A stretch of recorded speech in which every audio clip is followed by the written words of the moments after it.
Welcome back to the deep dive. We've got a stack of documents on the desk today that, honestly, looking at them, it feels a bit like staring into a kaleidoscope. That's a really good way to put it. You think you know what you're looking at, right? Yes, yeah. But then you turn the lens just a fraction of a degree and the entire pattern just completely changes. It's disorienting. That's the perfect word to describe the research we're tackling today. It really is because, usually when we talk about the Vatican or the Roman Catholic Church, we all have a specific mental image. We think of incense, we think of Sunday Mass, maybe charitable works, or, the Pope and the Pope-mobile waving to a massive crowd. We think of a religious institution, a place of faith. Right, and that is the image that has been very, very carefully cultivated for about 2,000 years. But the sources we have in front of us today, and we are talking of the serious mix here. I mean, everything from these historical deep dives into the Jesuit order to transcripts about the Vatican bank scandals to some truly dark exposés like Lucifer's Lodge, they all suggest that that view isn't just incomplete. It's not just incomplete, it's a mask. A mask. It's a necessary front.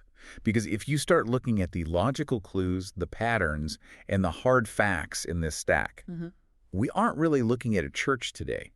We are looking at a geopolitical superpower, a state player. A superpower with an intelligence network that, and I'm quoting one of our sources here, is second to none. Second to none.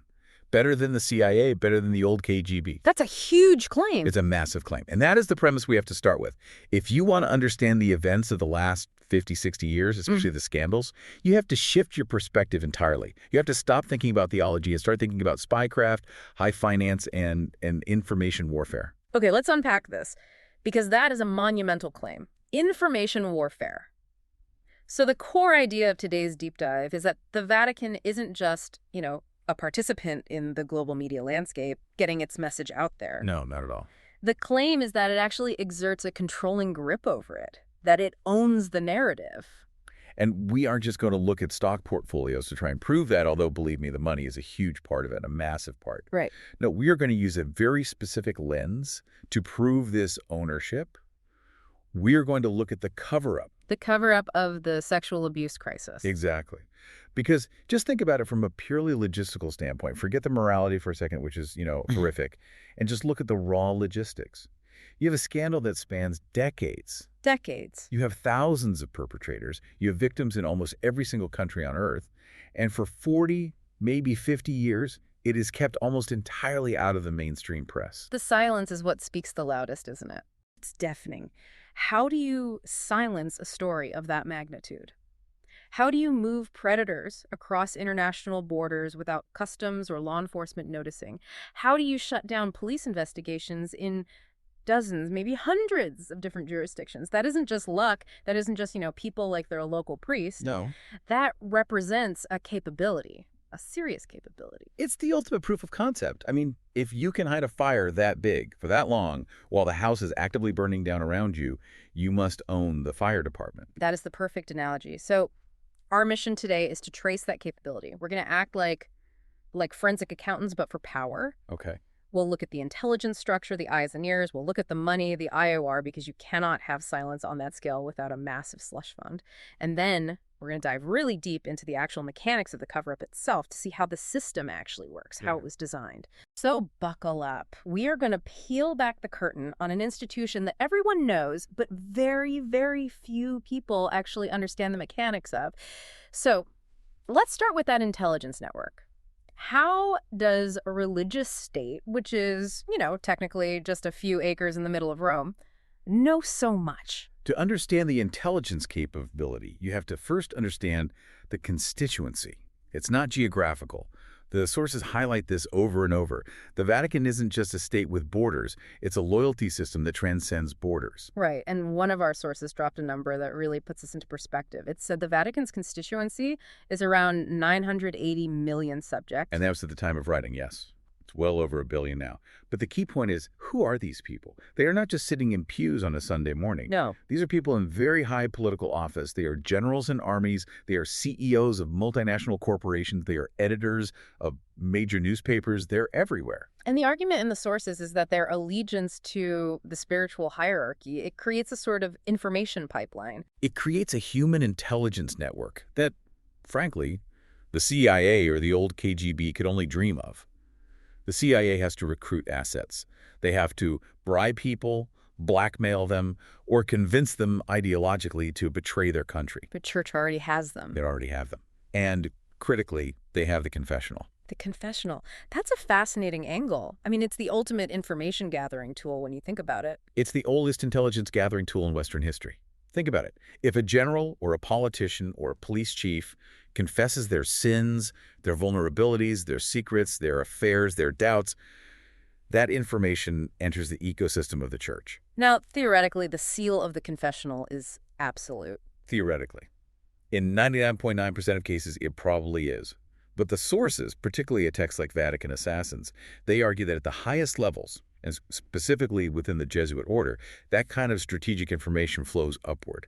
It allows the hierarchy to know the psychological profile, the weak points of nearly every major player on the world stage. Which brings us to this term, the Black Pope. It sounds like something from a Dan Brown novel, but it's a real title, isn't it? It's a colloquial title, the nickname, but yes. It refers to the Superior General of the Society of Jesus, the Jesuits. He wears a simple black cassock, unlike the Pope's white one, hence the name. And historically, the Jesuits have been the intelligence arm, the special forces of the Vatican. Let's spend a minute on them, on the Jesuits, because the sources really zero in on them. Why them? What makes them different from, say, the Franciscans or the Dominicans? Well, the Jesuits were founded by Ignatius of Loyola, who was a soldier, a nobleman and a soldier. And he structured the order along military lines. The discipline is absolute. There is a concept in Jesuit formation called parende a cadaver. Parende a cadaver, what does that mean? It means like a corpse. The Jesuit must be as obedient to his superior as a corpse is to the undertaker. You have no will of your own. You go where you are sent. You do what you are told. No questions asked. That's intense. It is, and it makes them the perfect agents. One source we have here explicitly claims the Pope has thousands of secret agents, including Jesuits and also members of the Knights of Malta, positioned globally in key sectors. And because they're often incredibly highly educated, they run universities, they're scientists, they advise governments, they are in the room where the decisions are being made. And the sources list some really heavy hitters in the American intelligence community to back this up. They mentioned Louis Freeh, the former FBI director. Yes, Louis Freeh, Right. a devout Catholic, and according to some sources, with strong ties to Opus Dei, which is another very powerful, very secretive organization within the church. The argument isn't that he was a Vatican spy, but that his allegiance to the church could, in certain moral or political conflicts, supersede his allegiance to the state. It's a question of ultimate loyalty. Exactly.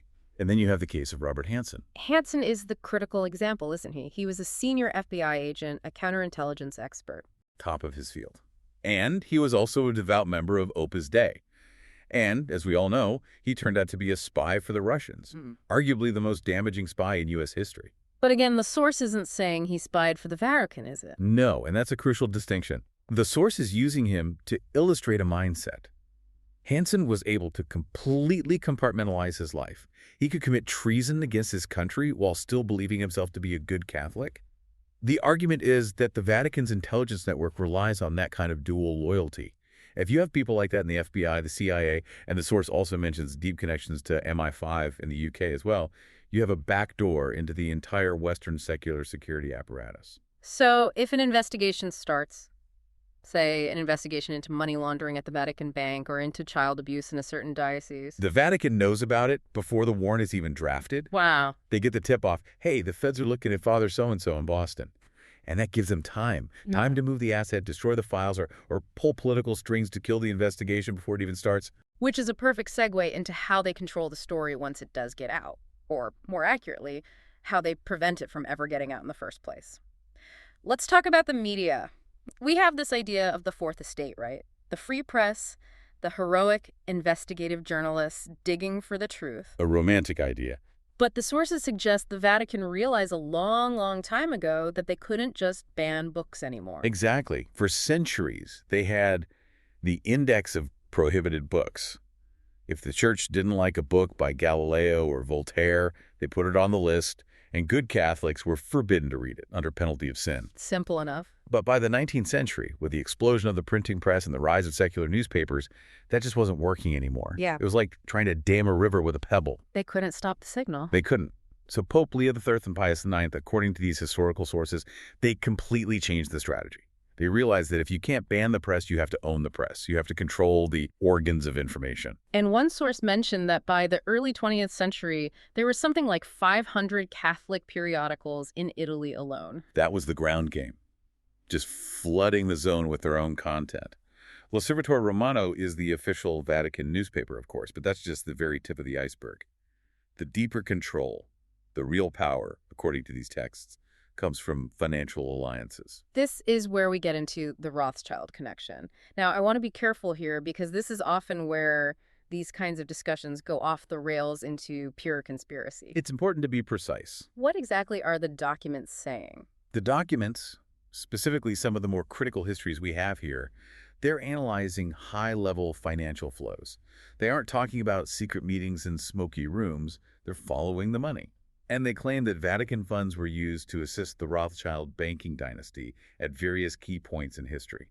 It was a marriage of convenience between the old power of European nobility and the new power of international banking. And what's the connection to the media from there? The argument is that these powerful banking families, the Rothschilds, the Rockefellers, and so on, acquired controlling interests in the major newswire services. Think Reuters, Associated Press. The sources of the news. The very sources. Yeah. The wholesalers of information. And later, the television networks. So if the Vatican is a silent financial partner with these entities, they gain editorial leverage. So it's a scratch my back, I'll scratch yours kind of situation. One source describes it as a Vatican-Moscow-Washington alliance. It sounds incredibly complex, but the mechanism is actually quite simple. Money buys board seats. Board seats dictate editorial policy. One of the sources explicitly says the goal is to create the thoughts of the people. Create the thoughts of the people. That's chilling. It's Orwellian. It is, and notice the nuance here. The goal isn't always to push Catholic doctrine. They aren't trying to make CNN or the BBC preach the gospel on the nightly news. Right. They are trying to maintain what they call a mask of impartiality. What does that mean in practice? It means they want the news to look neutral. If the news looks like obvious propaganda, people tune out. They lose trust. But if it looks objective, yet it systematically ignores certain stories, like, say, the burgeoning abuse crisis for 40 years, or if it frames those stories in a way that protects the institution, well, that is true mind control. So modern censorship isn't about blacking out text with a marker. It's about deciding what is newsworthy in the first place and what gets left on the cutting room floor. Precisely. If you control the intelligence agencies that feed the stories to the press, and you have financial stakes in the networks themselves, you can ensure that the Vatican is always treated with kid gloves. You can keep a lid on a volcano. But keeping a lid on a volcano requires some pretty heavy machinery, and in this world, that machinery is built out of cash. You can't pay off victims with blessings and rosary beads. No, you need liquidity. And more than that, you need untraceable liquidity. Let's talk about the money. This brings us right to the door of the IOR.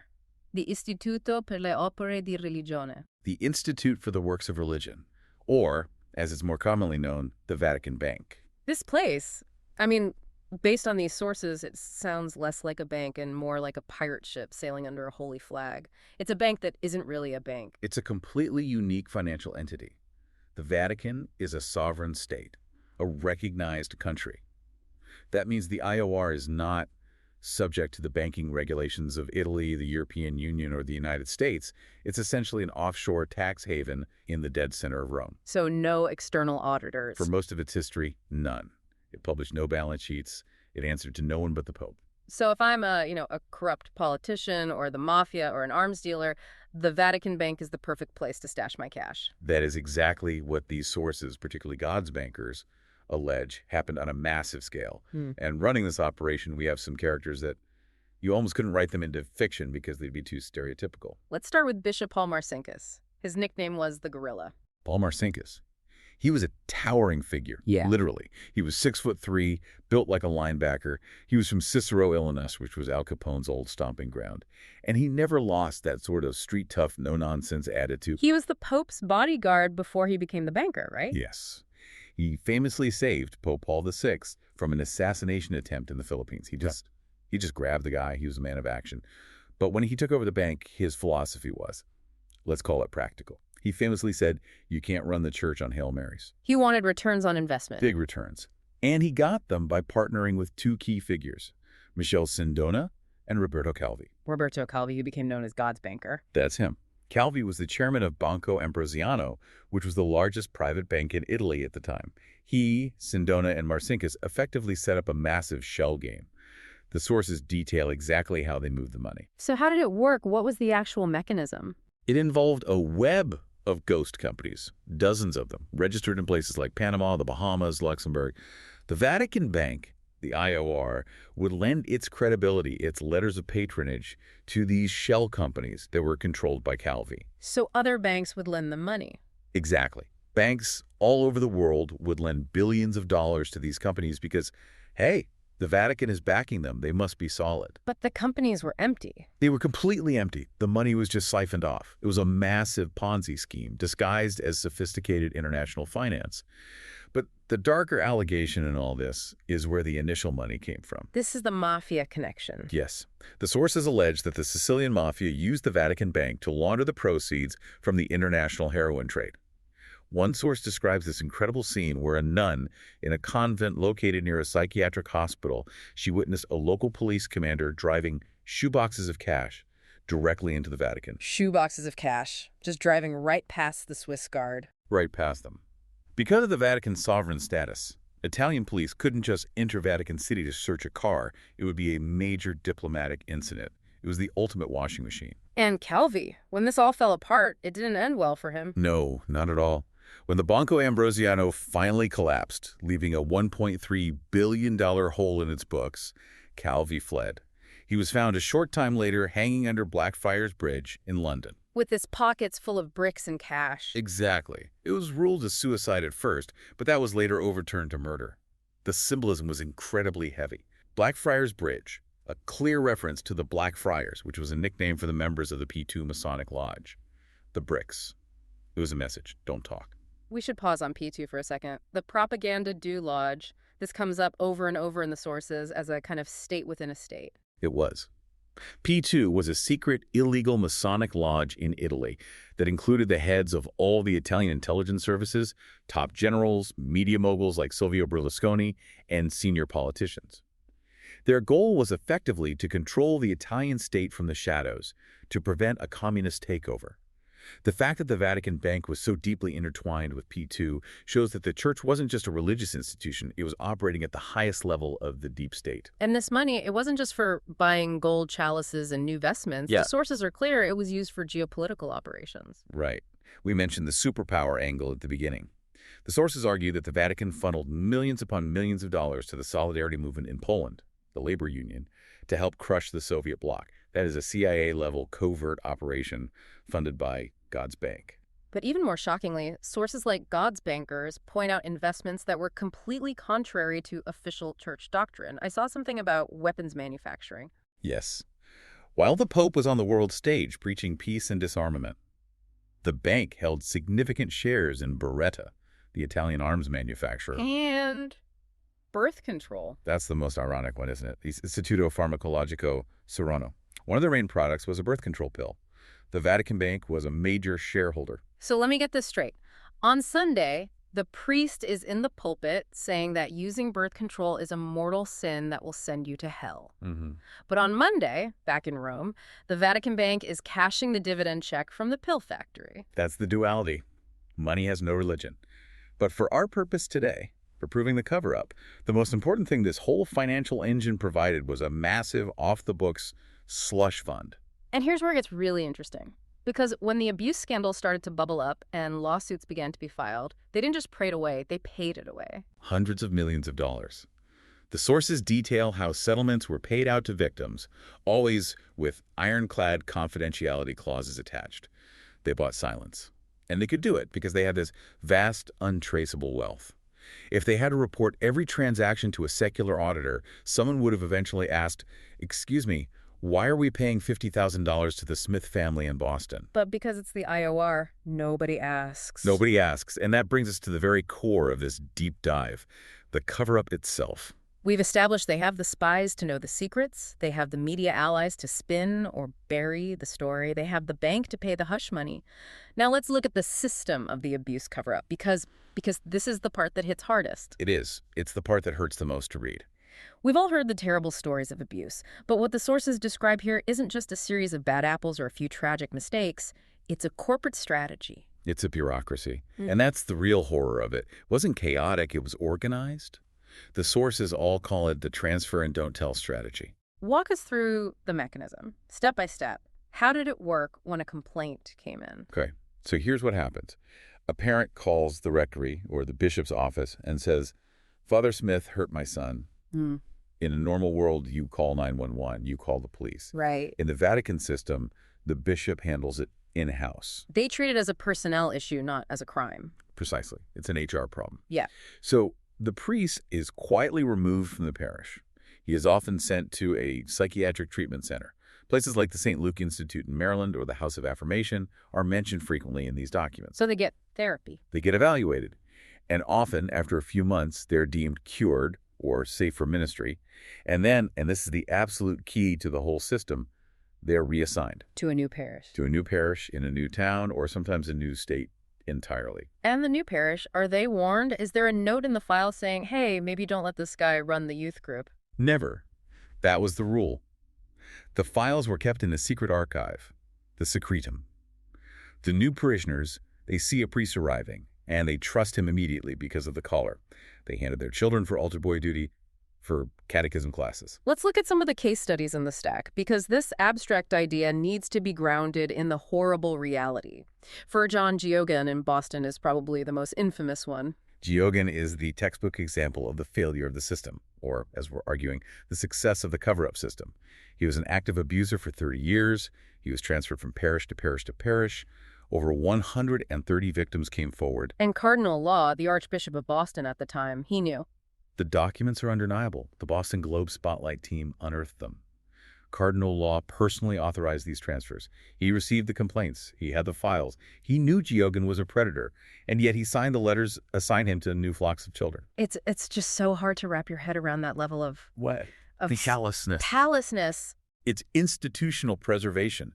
The institution, the reputation of the church, matters more than the individual child. That is the calculus. We also have the case of Farshawn Fortune in Ireland. This one was particularly brutal. Fars Fortune is discussed at length in Lucifer's Lodge. He was a known predator in the Diocese of Florence. He was protected for years by his bishop, Bishop Comiskey. And when people tried to complain, or when the police started sniffing around, the bishop actually claimed he couldn't act or share information because of confessional secrets. He used the rules of the church to block the laws of the state. He weaponized the sacraments. It's incredible. He effectively used canon law as a shield against civil law.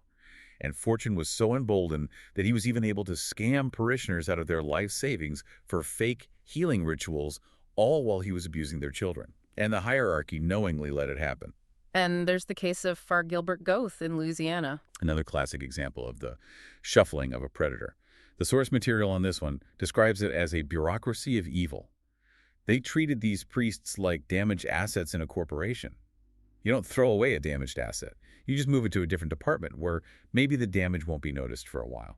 But the big question has to be, was this just local incompetence? Was it just a handful of cowardly bishops like Cardinal Law or Bishop Comiskey failing?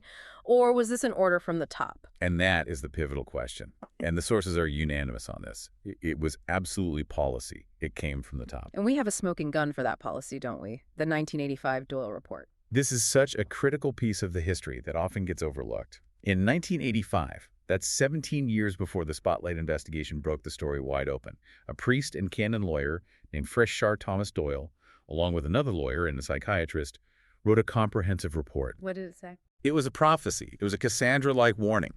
They analyzed the few cases they knew about at the time, and they extrapolated.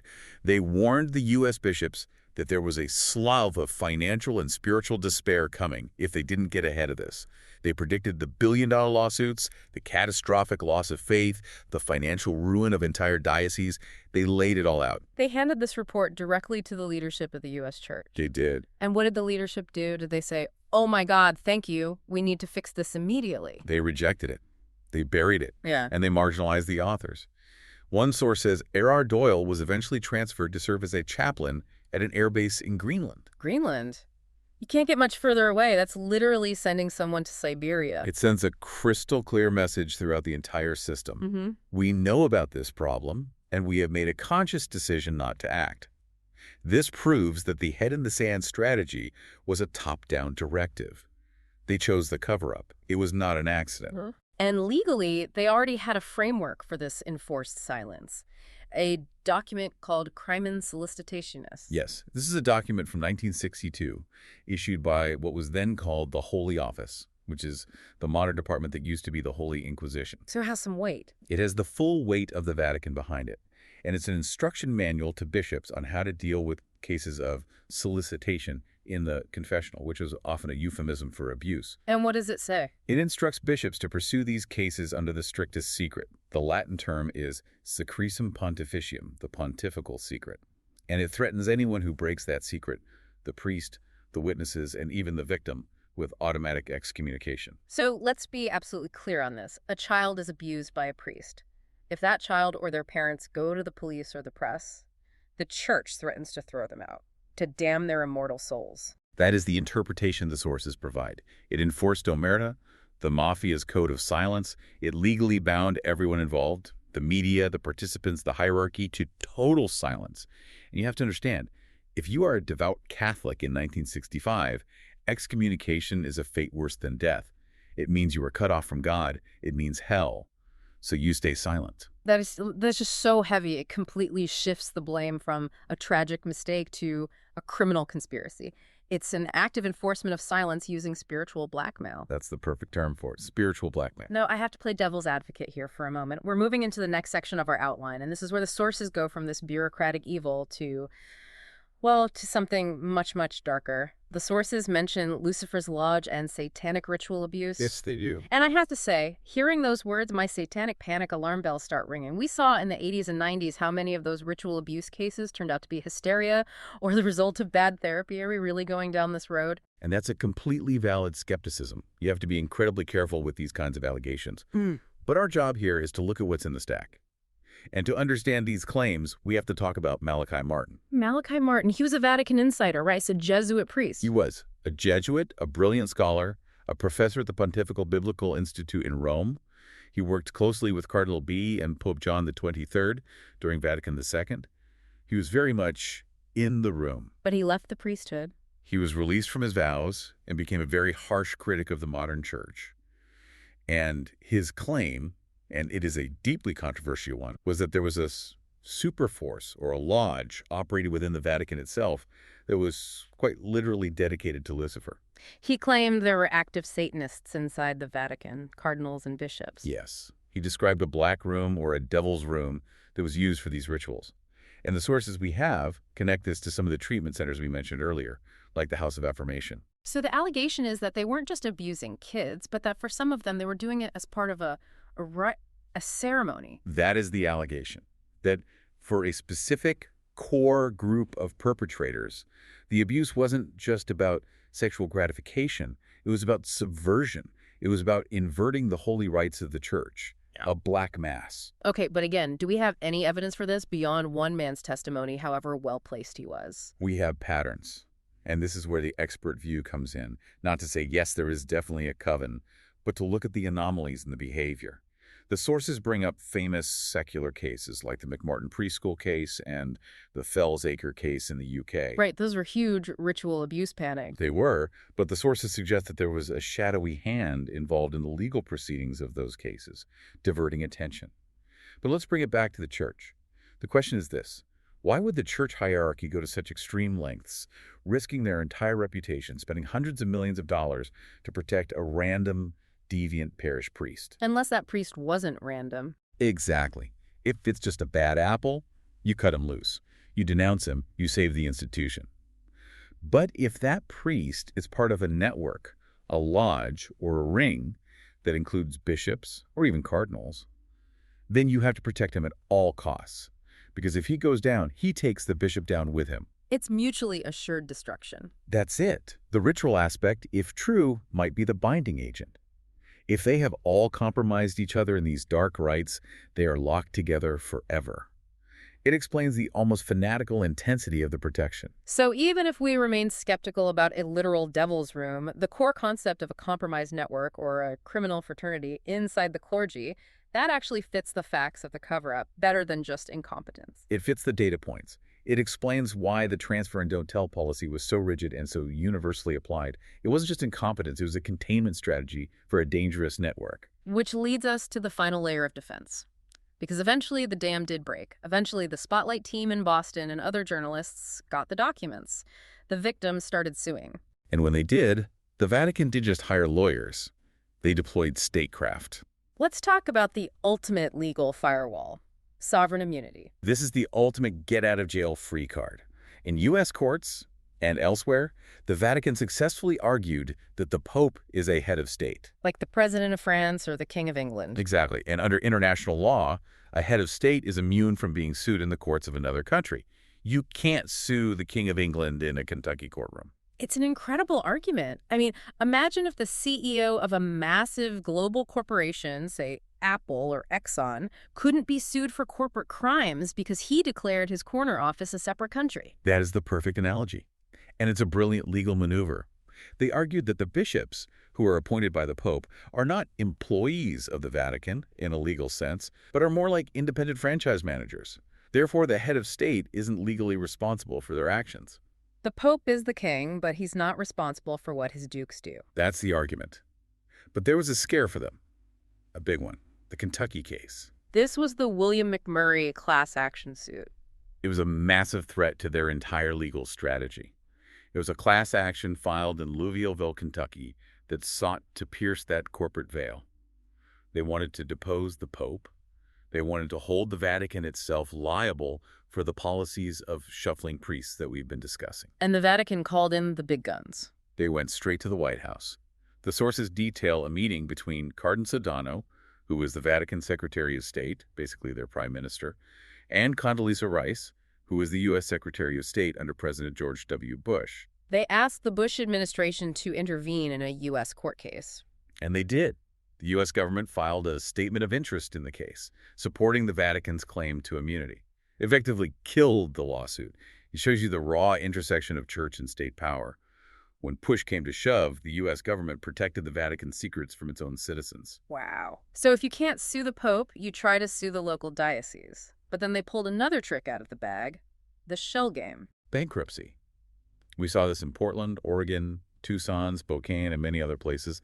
The diocese declares Chapter 11 bankruptcy. How does that help them? I thought bankruptcy meant you were broke and had to sell everything. Well, first, it freezes all the pending lawsuits. But more importantly, it allows them to restructure their assets in a very creative way. They go into court, and they argue that the bishop doesn't actually own the valuable property. What do you mean? They claim that the individual parishes legally own the schools, the churches, the rectories, which are often worth hundreds of millions of dollars. So the victims go to get their compensation, and the bishop turns out his pockets and says, sorry, I'm broke. The money belongs to St. Mary's down the street, which is a separate legal entity. That's exactly it. It's a corporate shell game. The victims end up getting pennies on the dollar. But the real victory for the church is that bankruptcy settlements almost always come with non-disclosure agreements. The silence again? Always the silence. The secrets remain buried forever in bankruptcy court files, which are sealed from the public. The church, as an institution, its core assets remain untouched. It's a masterclass in asset protection. It preserves the institution at the direct expense of the victims. That is the recurring theme. It is the one constant. The institution is the idol that must be protected. But the final piece of this whole puzzle, and we have to circle back to where we started, is the media. We asked at the beginning if the Vatican owns the narrative. Right. So the big question is, why did it take so long? We had the Doyle Report in 1985. We had high-profile cases in the 90s. Why did it take until 2002 for the dam to really break? If we connect all of this back to the bigger picture we discussed in Section 1, the financial ownership of the press, the intelligence connections, it starts to make a chilling kind of sense. The sources claim the media, which is controlled by the same elites, linked to the same financial interests, deliberately suppressed these stories for decades. They call it the softening of the public. Yes. The argument is that the media focuses our attention on celebrity gossip or partisan political scandals. These are all distractions. They ignore the deep systemic rot of an institution like the Vatican until it becomes so overwhelming that it's impossible to ignore any longer. And even when they do cover it, look at how they cover it. Do they cover the Black Pope and the Jesuits? Do they cover the IOR and the P2 Lodge? No, never. They focus on Father Jagan was a bad man. They focus on the individuals, and they rarely, if ever, investigate the system that created and protected him. The source material mentions that the press attacks only predetermined points that the elites want altered. They might want to force a certain modernization of the church, so they allow the abuse scandal to leak out, but they will never expose the deep financial roots or the intelligence power structure. So the very fact that this global criminal ring operated for 50 years with direct knowledge at the highest levels, John Paul II, Cardinal Ratzinger, who became Pope Benedict VI without any serious media exposure, Is the logical proof. It's the ultimate proof that the Vatican exerts a powerful controlling influence over the machinery of public information. You simply do not get 50 years of near-total silence by accident. You buy it, you enforce it, you control it. wow. Okay, let's take a breath. That is a lot to process. It is a very dense and disturbing web. We've covered so much ground. We've gone from Jesuit spies in the FBI to laundering mafia money in shoe boxes to a bureaucratic system of shuffling predators like damaged goods to allegations of ritual abuse rings, all of it protected by sovereign immunity and a complicit or controlled global media. It's a very grim picture. But it's the picture that the sources in front of us paint. So let's try and wrap this up. What is the key takeaway here?